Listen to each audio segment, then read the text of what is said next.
नमस्कार, मैं हूं परशुराम पाल। आप देख रहे हैं पूजा टीवी 24। आज हम आपको ले चलते हैं भिवंडी के दरगाह रोड इंडिया होटल के सामने सिंदेगढ़ शिवसेना के भिवंडी पश्चिम अल्पसंख्यक अध्यक्ष फहीम आजमी के कार्यालय, जहां कॉन्फ्रेंस मीटिंग की गई। आपको बता दें कि जैसे जैसे भिवंडी महानगर पालिका के चुनाव का समय नज़दीक आ रहा है, वैसे वैसे भिवंडी शहर में हर छोटी बड़ी पार्टियां वार्डों के लिए अपना अपना उम्मीदवार का चयन करने में जुटी हुई है।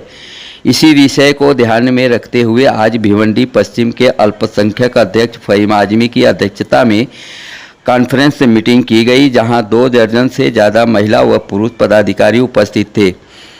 इस मीटिंग के उपरांत अब्दुल वहाब का पार्टी में प्रवेश हुआ और वार्ड नंबर 7 के लिए खलील जयपुरिया को भावी नगर सेवक के रूप में घोषणा की गई। इस मौके पर अल्पसंख्यक अध्यक्ष फहीम आजमी, भावी नगर सेवक खलील जयपुरिया, सलीम अंसारी और अब्दुल वहाब आदि पदाधिकारी के अलावा 2 दर्जन से ज़्यादा महिला व पुरुष उपस्थित थे, जहां लोगों ने खलील जयपुरिया को भावी नगर सेवक के रूप में शुभकामनाएं दी और उनका समर्थन करने का वादा किया। बहरहाल इस कार्यक्रम को लेकर फहीम आजमी व खलील जयपुरिया और अन्य लोगों ने क्या कहा, देखें इस विशेष रिपोर्ट में। चुनाव है, चुनाव को लेकर क्या घोषणा? देखिए, सबसे पहले मैं जय महाराष्ट्र। और जो चुनाव का घोषणा है ये तो एक चलते रहता है, लेकिन अभी जो चुनाव का घमासान मचा हुआ है, खासकर वार्ड नंबर 7 के अंदर देख रहा हूं कि कई ऐसे जो फेकू लोग हैं जो अपनी गद्दी बचाने के चक्कर में कई पब्लिक के माइंड को डाइवर्ट कर रहे हैं। जिस तरीके से पब्लिक उनको जवाब देगी चुनाव में, फिलहाल तो हमारा जो शिवसेना की टीम है और भिवंडी के अंदर वो बहुत ही मजबूती से काम कर रही है अल्पसंख्यक की, और पूरे तरीके से जो ताकत दी हुई है हमारे माननीय श्री एकनाथ जी शिंदे साहब की, उस ताकत को भिवंडी शहर के अंदर पूरी तरीके से उनको लाभ लिया जा रहा है। लोगों तक उनको ताकत को पहुंचाया जा रहा है, उनको काम करके दिया जा रहा है। जो काम करता है वही दिखता है, और भी कई पार्टियां काम नहीं कर रही, वो दिख नहीं रही है। खासकर वार्ड नंबर 7 के अंदर जो मामलात हैं वो मामलात को खत्म किया गया है, क्योंकि बहुत से आपस में डिस्प्यूट था, जिसको खत्म करते हुए मैंने उनको अपनी तरफ पार्टी में ज्वाइन कराया है, और इंशाअल्लाह ताला बहुत ही जल्द उसका मुकाम आपको दिखेगा, आपके मीडिया थ्रू मैं बताऊंगा।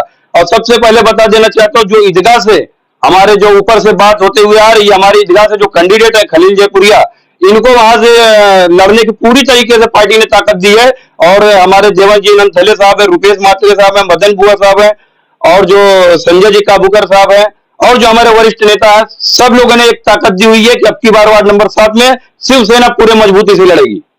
ये 4 का पैनल रहेगा, तो आपके पास कितने? देखिए, हमारे जो विचार है वो 4 के 4, हमारे जो पैनल है वो एकदम एक्टिव है। 4 पैनल लड़ने के लिए पूरे तरीके से एकदम एक्टिव और तंदुरुस्त चुस्त एकदम खड़े हुए हैं लड़ने के लिए, ताकि कहीं से वो गिरे ना। मजबूती है तो मजबूती ही रहेंगे इंशाअल्लाह ताला, पीछे ना हटे या ना हटने देंगे। किन मुद्दों को लेकर आप लड़ने वाले थे? ये देखिए, जो विकास का मुद्दा था, जो लोगों के अभी देखिए एक्सीडेंट होता था, वहां जो बच्चे लोग स्कूली आते जाते थे वहां डिवाइडर लगाया गया। फिर उससे पहले वहां पर समस्या थी, जो चेंबर जो गटर भर जाता था, लोगों के घरों में पानी जाता था, वो मैं खुद खड़े होकर 3 दिन वो काम करा के दिया उन लोगों का। और वो मेरा फैसला नहीं है, ये जनता बोल रही है आप लड़ो, हम आपके साथ में है। मेरा तो आज भी चुनाव लड़ने का मन नहीं है, लेकिन वो जनता इतना हैरान करी है, उनको एक अच्छा नेता मिला है, इसलिए हमको लड़ना हमारी मजबूरी है, क्योंकि जनता हमको पसंद करी है, इसलिए हमको सामने आना जरूरी है। आपको विश्वास है कि परिवर्तन होगा? यस, परिवर्तन होगा, क्योंकि इससे पहले कई पार्टियां आई है और पब्लिक को गुमराह करके लॉलीपॉप दे के निकल गई है, काम करती नहीं है। सिर्फ आते हैं चुनाव में, उनको बड़ी बड़ी देते हैं और चले जाते हैं। लेकिन शिवसेना का काम देखो, हमारे माननीय श्री उप मुख्यमंत्री एकनाथ जी शिंदे साहब का काम देखो महाराष्ट्र के अंदर, वैसे ही पैटर्न लेकर हम भिवंडी में उतरे हैं। आप अल्पसंख्यक के अध्यक्ष हैं, और अल्पसंख्यक के नाम पे उप मुख्यमंत्री ने कितना फंड दिया आपको? देखिए, अभी तो मारुति जेड़े साहब आए थे, हमारे जो जिला प्रमुख है, उन्होंने अभी 50 लाख का निधि दे के गए थे, और अभी मंजूर भी हुआ है, और कुछ दिन में काम बात चल रही है हमारी वरिष्ठों से, बहुत ज्यादा से ज्यादा 2-4-10 दिन में हमारा काम भी इंशाअल्लाह ताला चालू हो जाएगा। उसके पीछे हम लगे हुए, हमारी पूरी टीम लगी हुई है। और ईदगाह पे की कुछ काम थे, जो बाथरूम वगैरह का, नाखुदा चाल का, और भी जो बाथरूम वगैरह लेडीजों का था, ऊपर से गिर जाता था छज्जा वगैरह, उसके लिए भी खलील भाई गए वहां पे सर्वे करके आए हुए हैं तो उसका भी समस्या बहुत जल्द खत्म करके देंगे। सबसे पहले तो जय महाराष्ट्र, और आप सब लोगों का मैं शुक्रिया अदा करता हूं कि आपने आज इतना अच्छा काम कर रहे हो कि एक न्यूज बना के लोगों को दिखा रहे हो कि भाई क्या काम होना चाहिए उन लोगों के लिए जो काम हुए नहीं है आज तक। और हमारा मुद्दा तो एक ही है कि लोगों की जो परेशानियां है वो जड़ से मिट जाए। किस तरह की परेशानी है वार्ड में? वार्ड में बहुत सारी ऐसी ऐसे है कि नालों की परेशानी है, रोड की परेशानी है, और आज डिवाइडर वगैरह जो हमने लगवाए थे तो वो एक एक्सीडेंट जो होते थे ना, वो एक्सीडेंट को मतलब बच्चों को बचाने के लिए या बूढ़ों को बचाने के लिए वो हमने सबसे पहले काम किया, क्योंकि वो जान से ज्यादा हमारे लिए ऐसा कुछ नहीं, पहले जान फिर हमारा माल, ऐसा है। अच्छा, एक बात और है कि आपके इधर वार्ड में एक चर्चा चल रही है कि आप चुनाव लड़ने वाले नहीं है। देखो सर, ऐसा है कि लोग कुछ भी कह सकते हैं, लोगों की जबान है, वो अपने मन से कुछ भी बढ़ा सकते हैं, क्योंकि लोगों को एक दिखाना है कि भाई ये बंदा लड़ने वाला नहीं है। क्योंकि मैं तो इस एरिया में इसीलिए आया हूँ कि अपनी जगह पे इसलिए आया हूँ कि अपने लोगों के लिए लड़ना चाहता हूँ और लड़ूंगा इंशाल्लाह ताला। उसमें तो कोई किसी की ताकत नहीं है कि मुझे पीछे करा सके। आप चुनाव जीत कर क्या काम करना चाहते हैं?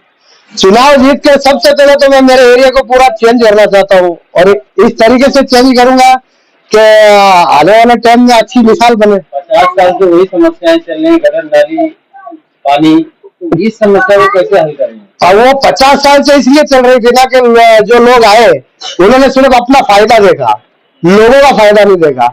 मैं उन 50 सालों को नहीं देखूंगा, मैं आज का जो वक्त है मैं उसको देखूंगा, और उसको देखते हुए और मैं अपने एरिया को चेंज करूंगा और अपने एरिया को लोगों को दिखा के बताऊंगा कि काम कैसे होता है, काम किस तरीके से होता है, वो मैं करके बताऊंगा इंशाल्लाह। आपने अभी कहा कि बच्चों और बुजुर्गों को बचाने के लिए डिवाइडर पर जो ब्रेकर जैसे चीजों पर इतना बड़ा ध्यान दिया, लेकिन भिवंडी शहर दो चीज से बहुत बुरी तरह से ग्रसित हो चुकी है, एक पर्यावरण प्रदूषण से, दूसरा नशे से।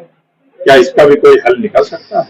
इसका हल भी निकलेगा, लेकिन एक इसके लिए भी क्या रहता है कि जैसे कि आज हमारी गवर्नमेंट, जैसे कि अपनी गवर्नमेंट है, महाराष्ट्र गवर्नमेंट है, इसके ऊपर पूरा एक्शन ले रही, और अपने जो एकनाथ शिंदे साहब है भिवंडी के लिए तो बहुत अच्छा ध्यान दे रहे हैं वो, और इस एरिया को तो वो पूरा एक अलग तरीके से पूरा चेंज ही करेंगे। जैसे रोडें हुई है, कुछ ये ड्रिंक्स वगैरह का भी कुछ प्रॉब्लम जो आप बता रहे हो, उसके लिए भी वो हल जरूर निकलेगा और बहुत जल्दी निकलेगा वो। जय महाराष्ट्र में बोलना चाहती हूँ, और फहीम सर है और खलील जयपुरिया है, मैं इनके लिए ये बोलना चाहती हूँ कि वो जो भी कैंडिडेट खड़े रहेंगे हम उनके साथ है, पूरे हमारी टीम और हमारी महिलाओं, हमारे लेडीज जो भी हैं सब पूरा ताकत से पूरा उनके साथ देंगे।